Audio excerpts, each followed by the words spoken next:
ನೀವು ಕೇಳುವಂಥ ಸುವಾರ್ತೆ ನಿಮಗೆ ಫಲ ಕೊಡುವುದು ಮಾತ್ರ ಅಲ್ಲ, ನಿಮಗೆ ಅದು ಬಲ ಕೊಡುವಂಥದ್ದಾಗಿರಬೇಕು. ಆಮೇಲೆ ಸುವಾರ್ತೆ ಕೇಳ್ತಾ ಇದ್ರೆ ನಿಮಗೆ ಏನ್ ಬರಬೇಕು? ಏನ್ ಬರ್ಬೇಕು ಹೇಳ್ರಿ ಅತ್ತಾಗೆ? ಬಲ ಬರಬೇಕು. ಹಲ್ಲೆಲೂಯಾ. ಸುವಾರ್ತನ ಕೇಳುವಾಗ ಭಯ ಬರಬಾರದು. ವಾಕ್ಯವನ್ನು ಕೇಳುವಾಗ ಹತ್ತಿ ಉರಿಬೇಕಂತ. ಹಲ್ಲೆಲೂಯಾ. ಉರಿಬೇಕು ನೀವು. ಆ ವಾಕ್ಯ ಏನಾಗಿರ್ಬೇಕು ಅಂದ್ರೆ ನಿಮಗೆ ಹಾಕುವಾಗಲೇ ಅದು ರೈಸ್ ಆಗಬೇಕು. ಹಲ್ಲೆಲೂಯಾ. ಚೆನ್ನಾಗಿ ಅಕ್ಕಿ ಕುದ್ರೆ ತಾನೇ ಅನ್ನ ಆಗ್ಲಿಕ್ಕೆ ಸಾಧ್ಯ. నిజమే ఇల్వా? అది ఫైర్ ఇದ್ರೆ ತಾನೇ ಅನ್ನ ಆಗ್ಲಿಕ್ಕೆ ಸಾಧ್ಯ. దానికి మంట ఉంటేనే కదా బాగా అన్నం అవ్వడానికి వీలవుతుంది. ವಾಕ್ಯ ನಿಮ್ಮ ಒಳಗೆ ಬರುವಾಗ, వాక్యం అనేది మీ లోనికి వచ్చేటప్పుడు ಅದು ಅಗ್ನಿಯಾಗಿ ಹತ್ತಿ ಉರಿಬೇಕು. ಅದು ಅಗ್ನಿ ವಲೇ ಮಂಡಾಲಿ. ಹಲ್ಲೆಲೂಯಾ. ನನ್ನ ದೇವರು ಯಾರು? నా దేవుడు ఎవరు? ನನ್ನ ದೇವರು ಯಾರು ಎಂಬುದಾಗಿ ನೀವು ತಿಳ್ಕೊಳ್ಬೇಕು. ಅದು ಯಾವಾಗ ನಿಮ್ಮೊಳಗೆ ಬರುತ್ತೋ ಆಗ ನೀವು ಹತ್ತಿ ಉರಿಯುವಂಥವರಾಗಿರ್ತೀರಿ. ಹಲ್ಲೆಲೂಯಾ. ಯಾರನ್ನ ನೀವು ಹಿಂಬಾಲಿಸೋದಿಲ್ಲ. ನೀವು ಯಾರನ್ನ ಹಿಂಬಾಲಿಸ್ತೀರ ಅಂದ್ರೆ ದೇವರ ವಾಕ್ಯವನ್ನು ಹಿಂಬಾಲಿಸುವಂಥವರಾಗಿರ್ತೀರಿ. ಹಲ್ಲೆಲೂಯಾ. ಯೇಸು ನಿಮ್ಮೊಟ್ಟಿಗೆ ಇದ್ದಾರೆ. ಆಮೇಲೆ ಹೇಳ್ರಿ, ಹತ್ತಿಯು ನಿಮಗೆ ಬಲ ಕೊಡುವಂಥದ್ದಾಗಿರ್ಬೇಕು. ಒಂದು ಹೆಣ್ಣು ಮಗಳು ಬಂದು ಒಂದು ಕನಸನ್ನು ಕಂಡ್ಲು. ಆ ಕನಸನ್ನು ಕಾಣುವಾಗ ಇದು ಬೈಬಲ್ ಕಾಲೇಜಲ್ಲಿ ನಡೆದಿದ್ದ ಸಂಗತಿ ನಾನು ನಿಮ್ಗೆ ಹೇಳ್ತಾ ಇದ್ದೇನೆ. ಆ ಹೆಣ್ಣು ಮಗಳು ಕನಸನ್ನು ಕಾಣ್ತಾ ಇದ್ದಾಳೆ. ಆ ಕನಸಿನಲ್ಲಿ ಅವಳು ಒಂದು ಆಟೋ ಹತ್ತಿ ಹೋಗ್ತಾ ಇದ್ದಾಳೆ. ಹೋಗ್ತಾ ಇರುವಾಗ ಮನೆಯಲ್ಲಿ ಗಂಡ ಮಕ್ಕಳೆಲ್ಲರೂ ಅವರು ಅವಳಿಗೆ ಟಾಟಾ ಹೇಳ್ತಾ ಇದ್ದ, ಬಾಯ್ ಬಾಯ್ ಹೇಳ್ತಾ ಇದ್ದ. ಅವಳು ಏನ್ ಮಾಡ್ತಾಳೆ, ಟಾಟಾ ಮಾಡಿ ಹೋಗ್ತಾ ಇದ್ದಾಳೆ. ಈ ಕನಸನ್ನ ಕಂಡಿದ್ದಾಳೆ. ಅವತ್ತಿಂದ ಅವಳಿಗೆ ಏನಾಯ್ತು ಅಂತಂದ್ರೆ, ನನಗಿನ್ನು ಮರಣ ಬಂದ್ಬಿಡ್ತು, ನಾನು ಇನ್ನು ಸತ್ತೋಗ್ಬಿಡ್ತೇನೆ. ಅವ್ರು ಇನ್ನು ಯೌವನ ಕಾಲದಲ್ಲಿ ಇರುವಂತವ್ರು. ಒಂದು ಇದ್ರೆ ಒಂದು 35 ವರ್ಷ ಇರ್ಬೋದು ಅವ್ರಿಗೆ. ಇನ್ನು ನಾನು ಸತ್ತೋಗ್ಬಿಡ್ತೇನೆ. ಯಾಕಂದ್ರೆ ಕನಸಲ್ಲಿ ಬಂದು ನಾನೊಂದು ವಾಹನ ಹತ್ತಿ ಹೋಗ್ತಾ ಇದ್ದೇನೆ. ಕನಸಲ್ಲಿ ವಾಹನ ಹತ್ತಿ ಹೋದ್ರೆ ಅವರು ಸತ್ತೋಗ್ತಾರೆ ಅನ್ನೋಂಥದ್ದು ಒಂದು ಮೂಢನಂಬಿಕೆ. ಆ ಕನಸನ್ನು ಕಂಡಿದ್ದ ದಿನದಿಂದ ಅವರು ಭಯ ಪಡ್ತಾ ಇದ್ದಾರೆ. ಆ ಭಯದಲ್ಲೇ ಏನ್ ಮಾಡಿದ್ದಾರೆ, ಭಾನುವಾರ ಬಂತು ಆರಾಧನೆಗೆ ಬಂದಿದ್ದಾರೆ. ಅವತ್ತು ಬೇರೆ ಪ್ರೀಚರ್ ಬಂದಿದ್ದಾರೆ. ಆ ಪ್ರೀಚರ್ ಬಂದು ಪ್ರೀಚ್ ಮಾಡ್ತಾ ಇರುವಾಗ ಅವ್ರು ಹೇಳ್ತಿದಾರಂತೆ, ನನಗೆ ಮದುವೆ ಆಗಿದೆ, ನನಗೆ 2 ಮಕ್ಕಳಿದ್ದಾರೆ, ನನ್ನ ಹೆಂಡತಿ ಈಗ ತಾನೇ ಸಮೀಪದಲ್ಲಿ ಸತ್ತು ಹೋದ್ರು. ಇప్పుడే కొంతకాలం కిందనే చనిపోయింది. ಅವರು ಸಾಯಲಿಕ್ಕೆ ಕಾರಣ ಏನಂತಂದ್ರೆ, చనిపోవడానికి కారణం ఏమంటే ದೇವರು ಮುಂಚೆನೇ ಅದರ ಕುರಿತಾಗಿ ಅವಳು ಸಾಯ್ತಾಳೆ ಅಂತ ನನಗೆ ತಿಳಿಸಿದ್ರು. ಆమె ಮುಂಚಿತಂಗಾನೇ చనిపోతుందని దేవుడు నాకు తెలియజేశారు. ಅವಳು ಆ ಒಂದು ಆಟೋವನ್ನ ಹತ್ತಿ ಹೋಗ್ತಾ ಇದ್ದಾಳೆ. ಆమె ఒక ఆటోని ఎక్కి వెళ్తూ ఉన్నది. ನಾನು ನನ್ನ ಮಕ್ಕಳು ಒಳಗೆ ಟಾಟಾ ಮಾಡ್ತಾ ಇದ್ದೇವೆ. నేను నా బిడ్డలు ఇద్దరు టాటా చేశాము. ಆ ಕನಸು ಕಂಡು ಆ కలను కని ಒಂದು ವಾರಕ್ಕೆಲ್ಲ ನನ್ನ ಹೆಂಡತಿ ಸತ್ತೋದ್ಲು. ఒక వారం కంతా నా భార్య చనిపోయేసింది. ಈ ಒಂದು ಮೆಸೇಜ್ ಅನ್ನು ಅವ್ರು ಕೇಳ್ಬಿಟ್ರು. ಈ ఒక ಮೆಸೇಜ್ ను ఆమె వినేసింది. ದೇವರು ತಿಳಿಯಪಡಿಸ್ತಾನೆ. దేవుడు తెలియజేస్తారు. ಯಾರಿಗೆ ಸಾವು ಬರಬೇಕು ಅಂತಂದ್ರೆ ఎవరికి మరణం రావాలి అన్నా ದೇವರು ತಿಳಿಯಪಡಿಸ್ತಾನೆ. దేవుడు తెలియజేస్తారు. ಇದನ್ನು ಕೇಳಿದ ಕೂಡಲೇ ఇది విన్న వెంటనే ಅವಳಿಗೆ ಭಯ ಬರ್ಲಿಕ್ಕೆ ಆರಂಭಿಸ್ತು. ఇంకా భయం రావడానికి ಸುವಾರ್ತೆ ಏನಾಯ್ತು, ಸುವಾರ್ತೆ ಏమైంది ఇప్పుడు, ಯಾವ ಸುವಾರ್ತೆ ಬಿತ್ತು ಅವಳಿಗೆ, ఏ సువార్త విత్తబడింది ఆమెకు ಭಯ ಬಂದ್ಬಿಡ್ತು. భయం వచ్చేసింది. ಆಲ್ರೆಡಿ ಕನಸು ಕಂಡಿದ್ದಾಳೆ, ఆల్రెడీ కల కని ఉన్నది. ಅದಕ್ಕೆ ತಕ್ಕನಾಗೆ ಸುವಾರ್ತೆ ಬಂದ್ಬಿಡ್ತು. దానికి సూచనగానే ఇప్పుడు సువార్త కూడా వచ్చేసింది. ಅದನ್ನ ಕೇಳಿ ಅವಳು ಮನೆಗೆ ಹೋಗ್ತಾಳೆ. దాని విని ఆమె ఇంటికి వెళ్తుంది. ಊಟ ನೀರೆಲ್ಲ ಬಿಟ್ಟು ಬಿಡ್ತಾಳೆ. అన్నము నీళ్ళంతా విడిచిపెడుతుంది. ಯೋಚನೆ ಮಾಡ್ತಾ ಮಾಡ್ತಾ ಯೋಚನೆ చేస్తూ చేస్తూ ಕೊನೆಗೆ ಹಾಸಿಗೆಯಲ್ಲಿ ಅವರು ಮಲಗ್ತಾರೆ. చివరిగా ఆమె పడకలో పండుకుంటుంది. ಕೊನೆಯದಾಗಿ ಅವ್ರಿಗೆ ಒಂದು ಆಸೆ ಬರುತ್ತೆ. చివరిగా ఒక ఆశ వస్తుంది ఆమెకు. ಆಂಡ್ರೂ ಒಮೆಕ್ ಬೈಬಲ್ ಕಾಲೇಜಲ್ಲಿ, ಆಂಡ್ರೂ ಒಮೆಕ್ ಬೈಬಲ್ ಕಾಲೇಜ್లో ನಾನು ಒಂದೇ ಒಂದು ಸಾರಿ ಅವರು ಟೀಚಿಂಗ್ ಆದ್ರೂ ಕೇಳಬೇಕು, నేను ఒకే ఒకసారి వాళ్ళ టీచింగ్ నేను వినాలి ಅಂತ ಒಂದು ಆಸೆ ಬರುತ್ತೆ. అనే ఒక ఆశ వస్తుంది. ಅವರು ಸರಿ ಕೊನೆಯ ಒಂದು ಒಂದು ಆಸೆಯನ್ನು ಯಾರೋ ಒಬ್ಬರು ಸಿಸ್ಟರ್ ಹೇಳಿದ್ದಾರೆ. ఆమె చివరి ఆశని ఎవరో ఒక సిస్టర్ చెప్పి ಅವ್ರು ಹೇಳಿದ್ರಂತೆ, వారు అన్నారంట, ಸಿಸ್ಟರ್ ನೀವು ಹೇಳ್ತಾ ಇದ್ದೀರಾ మీరు అంటున్నారు ಕೊನೆಯ ಆಸೆ ಅಂತ. చివరి ఆశ అని. ಸರಿ, ನಿಮ್ಮನ್ನ ಅಲ್ಲಿ ಕರ್ಕೊಂಡು ಹೋಗ್ತೇವೆ, సరే మిమ్మల్ని అక్కడికి పిలుచుకొని వెళ్తాను, ನೀವು ಬರ್ತೀರಾ? మీరు వస్తారా?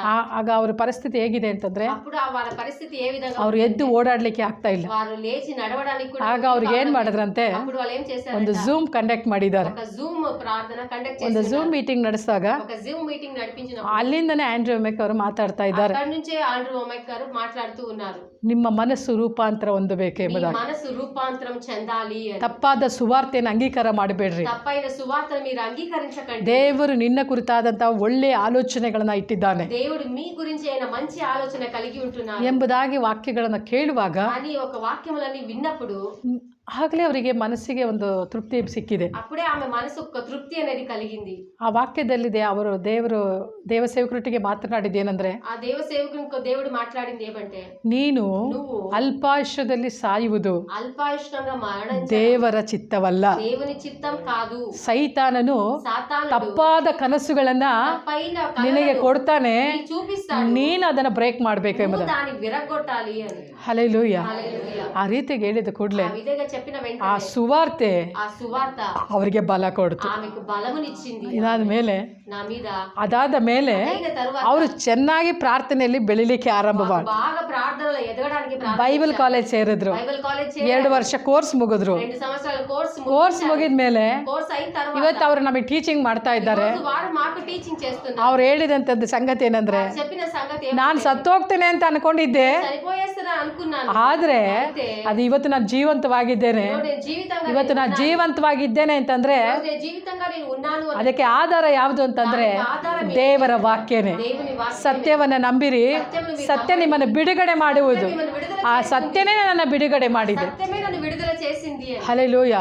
ಇವತ್ತು ಅನೇಕರಿಗೆ ಅವರು ದೇವರ ವಾಕ್ಯವನ್ನು ಹಂಚುತ್ತಾ ಇದ್ದಾರೆ. రోజు చాలా మందికి దేవుని వాక్యమును వారు పంచిపెడుతూ ఉన్నారు. ತಿಳಿಸುವಂತ ಮಾತುಗಳು భయపరిచే ఒక మాట ಇವತ್ತು ಪ್ರಸಂಗ ಪೀಠದಿಂದ ಬರುವಾಗ ఈ రోజు ప్రసంగ పీఠం నుండి వచ్చే ಜನರನ್ನ ಕುಗ್ಗಿಸುವಂತದಾಗಿದೆ. జనాలను కృంగదీసేవిగా ఉంటాయి. ಇವತ್ತು ನೀವು ಪ್ರಾರ್ಥನೆ ಮಾಡ್ರಿ. ఈ రోజు మీరు ప్రార్థించండి.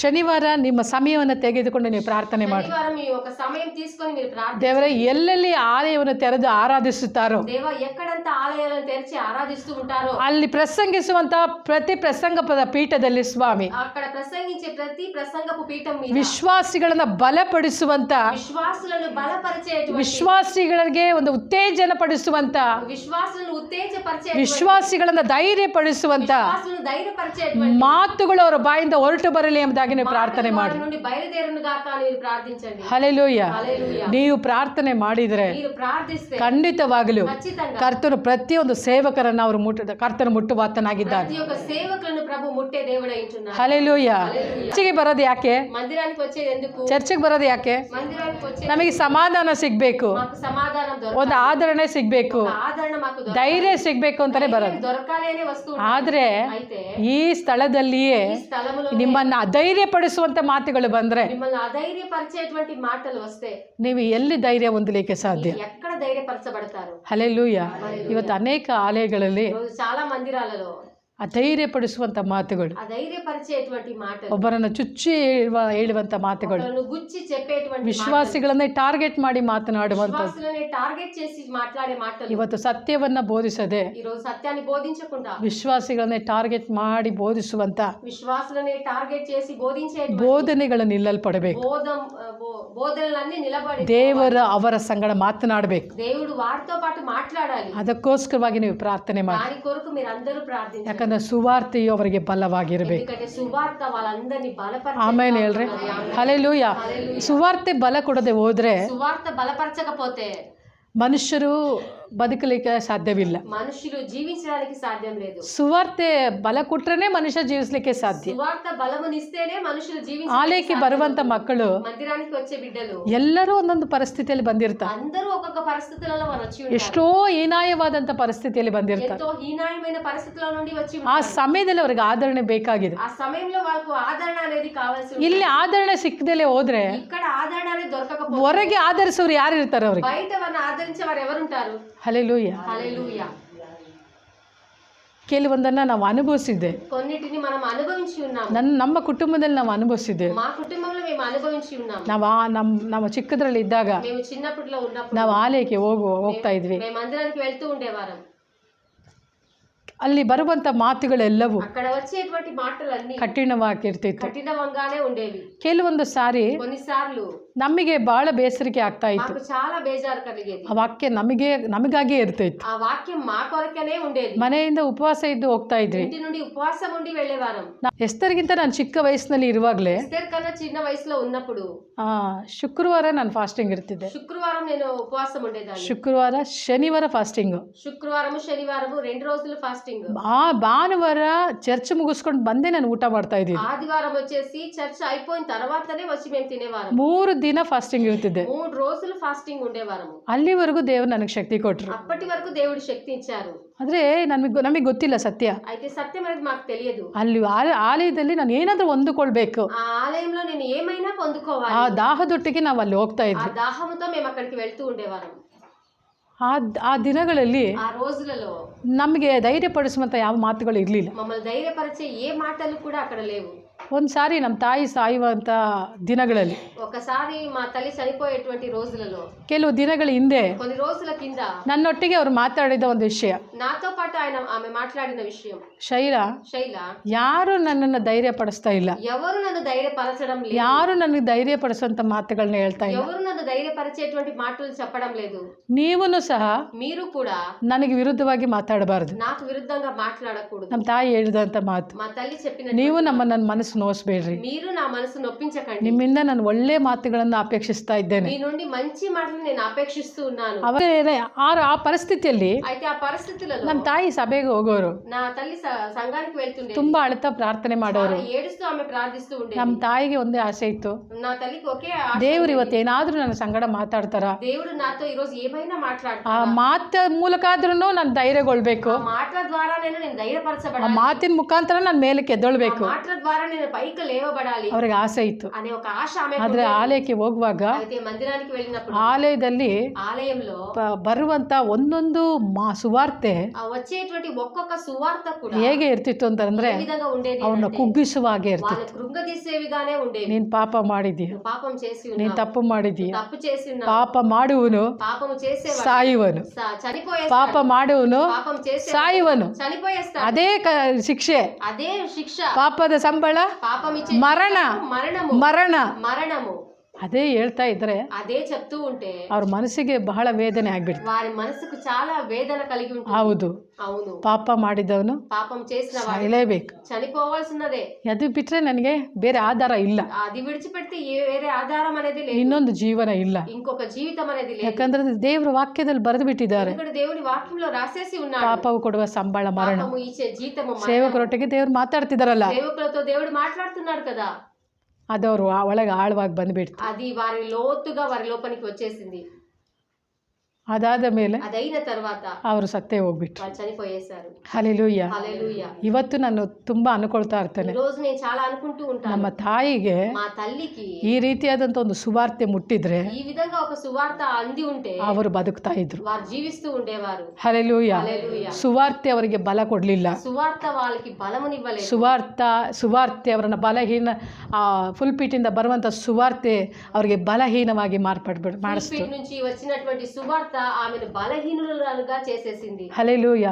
ಇವತ್ತು ಎಷ್ಟೋ ಮಕ್ಕಳು ಅಂತ ಪರಿಸ್ಥಿತಿಗಳಲ್ಲಿ ಇದ್ದಾರೆ. రోజు ఎంతో మంది బిడ్డలు ఆ విధమైన పరిస్థితుల్లో ఉన్నారు. ಆದ್ರೆ ನಾವೆಲ್ಲರೂ ಪ್ರಾರ್ಥನೆ ಮಾಡಬೇಕು. మనమందరం కూడా ప్రార్థించాలి. ಯಾರಿಗಾಗಿ ಪ್ರಾರ್ಥನೆ ಮಾಡಬೇಕು ಗೊತ್ತಾ? ఎవరి కొరకు ప్రార్థించాలి తెలుసా? ಮೊದಲು ಸೇವಕರಿಗಾಗಿ ಪ್ರಾರ್ಥನೆ ಮಾಡಬೇಕು. మొదటిగా సేవకుల కొరకే ప్రార్థించాలి. ದೇವರೇ ಅಂತವರಿಗೆ ఎందుకంటే అలాంటి వారికి ಸತ್ಯವನ್ನು ಹೇಳಿ సత్యాన్ని ಅವರನ್ನು తెలియజేసి ಬಿಡುಗಡೆ ಮಾಡುವಂತ విడుదల ಒಂದು చేసే ವಾಕ್ಯ ಸಂದೇಶವನ್ನ ಸ್ವಾಮಿ వాక్య సందేశాన్ని ಅವರ ಬಾಯಿ ಒಳಗೆ ನೀವು ಇಡ್ರಿ ಎಂಬುದಾಗಿ ಪ್ರಾರ್ಥನೆ ಮಾಡು. నోటిలో నువ్వు ఉంచాలి దేవా అని మీరు ప్రార్థించాలి. ಹಲ್ಲೆಲೂಯಾ. ಮೊದಲೇ ಕುಗ್ಗಿ ಹೋಗಿರ್ತಾರೆ, మొదటిలోనే మీరు వాళ్ళు కృంగిపోయి ఉంటారు. ಕುಗ್ಗಿ ಹೋಗಿ ಇಲ್ಲಿ ಬಂದ್ರೆ కృంగిపోయి వారు ఇక్కడికి వస్తే ನಾವು ಅವ್ರನ್ನ ಕುಗ್ಗಿಸ್ಬಿಟ್ರೆ మనము కూడా మనం వారిని కృంగదీస్తే ಅವ್ರು ಎಲ್ಲಿಗೆ ಹೋಗ್ಲಿಕ್ಕೆ ಸಾಧ್ಯ? ఎక్కడికి వెళ్ళడానికి వీలవుతుంది. ಹಲ್ಲೆಲೂಯಾ. హల్లెలూయా. ಹಾಗಾಗಿ ನಾವು ಪ್ರಾರ್ಥನೆ ಮಾಡುವಂತರಾಗಿರ್ಬೇಕು. బట్టి మనం ప్రార్థించేవారుగా ನಮ್ಮ